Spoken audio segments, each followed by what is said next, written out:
கரூர் சம்பவம் நடந்து 30வது நாள் இன்று அந்த சம்பவத்தில் உயிரிழந்த 41 பேரின் குடும்பங்களை சேர்ந்த 235 பேரை மாமல்லபுரத்தில் உள்ள நட்சத்திர விடுதியில் விஜய் ஆறுதல் கூறி வருகிறார். இது தொடர்பான கூடுதல் தகவல்களை நமது செய்தியாளர் சிவகுமார் வழங்கிட கேட்கலாம். சிவகுமார், உங்க விரிவான தகவல். அடுத்த ஆண்டு நடைபெற இருக்கிற சட்டமன்ற தேர்தலை முன்னிறுத்தி திமுக, அதிமுக உள்ளிட்ட பல்வேறு கட்சிகள் தங்களோட பிரச்சாரத்தை துவங்குச்சு. அதே மாதிரி பார்த்தீங்கன்னா தமிழக வெற்றி கழகம் தரப்புல அதனோட தலைவரான விஜய் என்ன பண்ணாங்க, தமிழகம் முழுவதுமே பிரச்சாரத்தில் ஈடுபட்டு இருந்தாரு. திருச்சி, கரூர், நாமக்கல் உள்ளிட்ட ஏறத்தாழ ஒரு 6 பாயிண்ட் முடித்து 7வது பாயிண்டா கரூர் வேலுச்சாமியாபுரத்துல நடந்தது.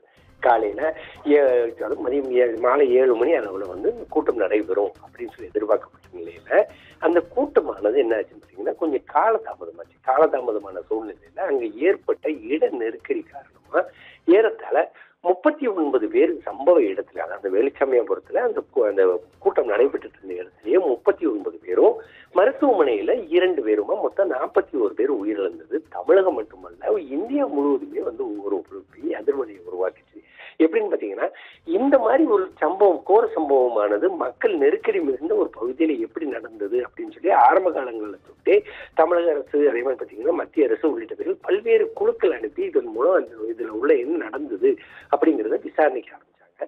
மேலும் தமிழக அரசு தரப்புல உதவித்தொகையும், மத்திய அரசு தரப்புல 2 லட்சம் ரூபாயும், அதே மாதிரி பாத்தீங்கன்னா தமிழக வெற்றி கழக தரப்புல 20 லட்சம் ரூபாயும் இதுக்கு இறந்தவங்களுக்கு ஒரு உரிய இழப்பீடு வழங்கப்பட்டதை அடுத்து அந்த சம்பவத்துல பாதிக்கப்பட்டவங்க குடும்பத்தை விஜய் சந்திக்கிறதா கடந்த சில மாதங்களுக்கு முன்பே, அதாவது சம்பவம் நடந்து ஒரு வாரத்துக்குள்ளே தெரிவிக்கப்பட்டது. இதற்குண்டான இடங்கள் தேர்ந்தெடுக்கப்படும் அப்படின்னு சொல்லி விஜய் தரப்புல தெரிவிக்கப்பட்டது. இந்நிலையில இன்னைக்கு மாமல்லபுரத்துல உள்ள ஒரு தனியார் விடுதியில தற்போது விஜய் பாதிக்கப்பட்ட 30 ஏறத்தாழ 30 குடும்பங்கள் வரை தற்போது அவரை சந்திச்சிட்டு இருக்கிறாங்க.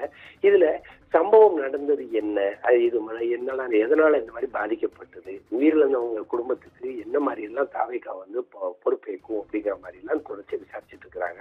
அதாவது தொடர்ச்சியா அந்த மக்களுக்கு ஆறுதல் கூறிட்டு இருக்கிறாங்க. குடும்பமா கூப்பிட்டு என்ன நடந்தது, யாரு, என்ன ஏது, என்ன மாதிரி பிரச்சனைகள் நடந்தது, எல்லாமே டீட்டெயில் எல்லாமே கேட்டு விசாரிச்சு அந்த அடிப்படையில அவங்க கூட ஒரு கலந்துரையாடல் நடந்துட்டு இருக்கிறதுனால அவங்களுக்கு ஆறுதல் சொல்லிட்டு இருக்கிறாரு. ஏற்கனவே இந்த கரூர் வழக்கு அப்படிங்கிறத ஆரம்ப காலங்கள் தொட்டே தமிழக வெற்றி கழகத்தை பொறுத்த மட்டும் ஒரு மிகப்பெரிய இதைத்தான் எழுப்பிட்டு இருந்தாங்க. எதிர்ப்பலைய அதிமுக நோக்கி எதிர்த்துட்டு இருந்தாங்க. என்னன்னு பாத்தீங்கன்னா, போதிய அளவுக்கு இடம் கொடுக்கறது இல்ல, மற்ற கட்சிகளை விட எங்களுக்கு அதிக அளவுல ஒரு நெருக்கடி கொடுக்குறாங்க, குறிப்பிட்ட காலத்துக்குள்ளேயே முடிக்கணும், குறிப்பிட்ட நேரத்துக்கு வரணும், குறிப்பிட்ட நேரத்துக்குள்ளே எல்லாம் செய்யணும் அப்படின்னு சொல்லி அவங்க பல்வேறு இடங்கள்ல எங்களுக்கு நெருக்கடி கொடுக்குறாங்க. மேலும் அகலமான இடங்களை விட்டு குறுகலான இடங்களை நோக்கியே தான் எங்களை புஷ் பண்றாங்க. அதாவது எங்களை தொடர்ச்சி அந்த மாதிரி இடத்துக்கு தான் எங்களை தள்ளப்படுற ஒரு சூழ்நிலைக்கு எங்களை ஆளாக்குறாங்க.